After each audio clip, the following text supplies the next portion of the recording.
Welcome back. Shares were higher in Asia today, tracking gains on Wall Street, where the market is headed for the first weekly gain after 3 weeks of punishing losses. The Nikkei added 1.3% to 26,513, while the Hang Seng advanced to 1.7% to 21,644.06. The Shanghai Composite added 0.6% to 3,343. Market players are looking ahead to U.S. inflation data due next week. They appear to shrug off preliminary data showing a moderation in activity in several countries, including Japan. In our U.S. news, the S&P 500 swung between positive and negative during the session as investors weighed whether the Federal Reserve's aggressive rate hikes to control surging inflation would wound the economy. Benchmark U.S. Treasury yields fell to two-week lows, supporting tech and other growth stocks.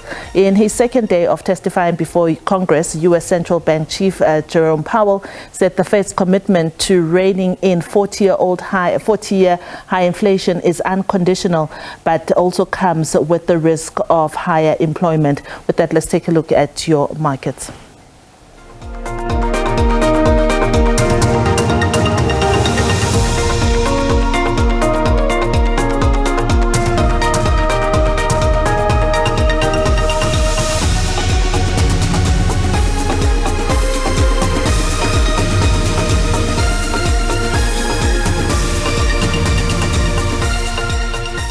Right, for our market analysis, I'm joined by the finance ghost. Ghost, thank you so much for joining us on Point.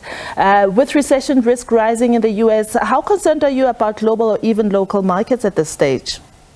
Yeah, thank you so much for having me. So, of course, concerned. I think everyone needs to be at the moment. And I think in this environment, patience tends to be rewarded. You know, over the long term, equities still give you the best possible way to create wealth, but that doesn't always mean that short term they are the best place to be. Luckily, I'm not a trader. I don't need to eat what I kill. So mark to market losses, you know, they're not the end of the world for me. For some people, they are. And reality is I've done very little buying this year. I nibbled at Mr. Price and Sanlam. There was a range trade opportunity that looked interesting, and then they both broke lower. So I thought, oh, this is not over yet. And I haven't even used a cent of my tax-free savings account yet this year. So I think these markets are going to just keep drifting lower, unfortunately. And as I say, I think patience is going to be rewarded here. And that applies globally and locally, actually. Right. So given the current environment, would you say that this is the right time for a company share buyback? Yeah, definitely. So companies should be doing share buybacks when their share is undervalued. Now, I'm not sure we're quite there yet, but I think we're going to get there, unfortunately, fairly quickly. And obviously, only the companies that have really strong balance sheets will be able to do this. If you don't have cash on the balance sheet, you can't possibly go and do share buybacks. So a quick example is Adobe, the international tech company. They've got a massive net cash position, and they still have billions of dollars worth of buybacks that they can do under their existing authority.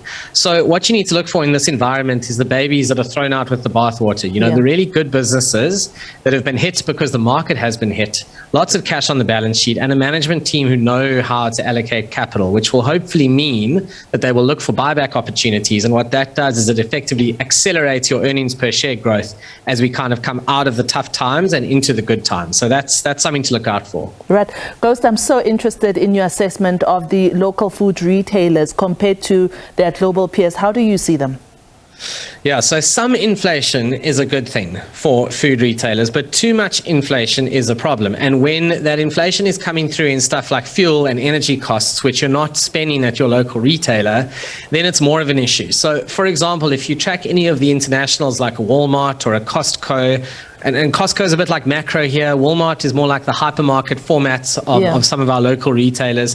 The thing you need to really look out for is what's happening at gross margin level. Because when inflation is high, revenue goes up. But what tends to happen is the margin mix deteriorates. People go to the store and they buy bread as opposed to buying TVs. Now, obviously, I'm using ridiculous examples on purpose, but there's a lot of truth in that.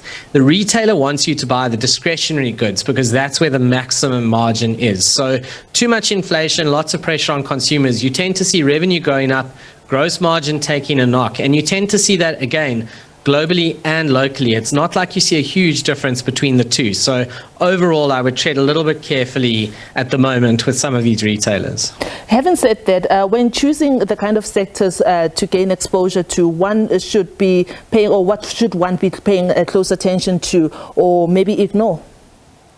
Yeah, so in a really rough market, people joke about there's nowhere to hide. Unfortunately, that's often true. So broad exposure can lead to a lot of pain. I mean, even commodity stocks have come off pretty hard. Gold, I always joke, is the only certainty in life that gold trades between 1825 and 1850. It's really been a disappointment. It just doesn't seem to do what we want it to, even in a time of inflation. So the idea is that in a market like this, everything's taking pain, which makes it a stock picker's market if you want equities. And for broad exposure, honestly, it's the kind of year where just going and getting a fixed income return that is somewhere around inflation is not the worst thing you can do with your money at all, because equities are looking tough. So when it comes to sectors, I think it's more of a stock picking story. I think you've got to go and really do the research to try and find the companies whose valuations have been sold off too far in the market and who have got strong balance sheets, pricing power, great customer relationships, all the stuff you want to see in a company to kind of pull them through these times. Well, since you'll always remain a ghost and we'll never see you, but please share with us what you are selling in this environment. It's easier to be a ghost, especially in times like these. So look, what have I sold recently? So I had a trade on with SPAR based on the recent results. I was really hoping for a pop in the share price as a result of them doing better in Poland, which is what I wanted to see. What I missed, unfortunately, which I feel a bit silly about, and I really should have thought about it, is the impact of inflation on their businesses. In Ireland, in Switzerland, margins went backwards. So I stuck with the discipline there and thought, well, if my SPAR trade didn't work, let me not think of reasons to hang on to it. And I got out of that, which I think was the right choice. And the other one I've sold down, which I'm a little sad about because I was very bullish on it before they went to the NASDAQ. But since then, the investment case has deteriorated, is Karoo with all the O's. And, the problem there is they built a really good business in South Africa, but I think it was a little bit of big fish in a small pond with CarTrack. And they aren't quite getting that traction overseas with their fleet management solutions where they face a lot more competition. And in general, I just look at that multiple. I look at the earnings calls with analysts and the way questions are handled. And it doesn't strike me as a business that's looking very resilient at the moment. I didn't sell out everything because the bid-offer spread was so huge. And I wish I had, because it's come off pretty hard since then. So those are two that I've sold recently. Otherwise, nothing else. You've got to be really careful not to panic sell in this environment. If you need to get rid of something for a good reason, then do it. But don't just run away because things are red. The Finance Ghost, thank you so much for breaking it down for us beautifully. Always a great pleasure speaking to you. Let's take a quick break. When we come back, your money on market sense and SME on point.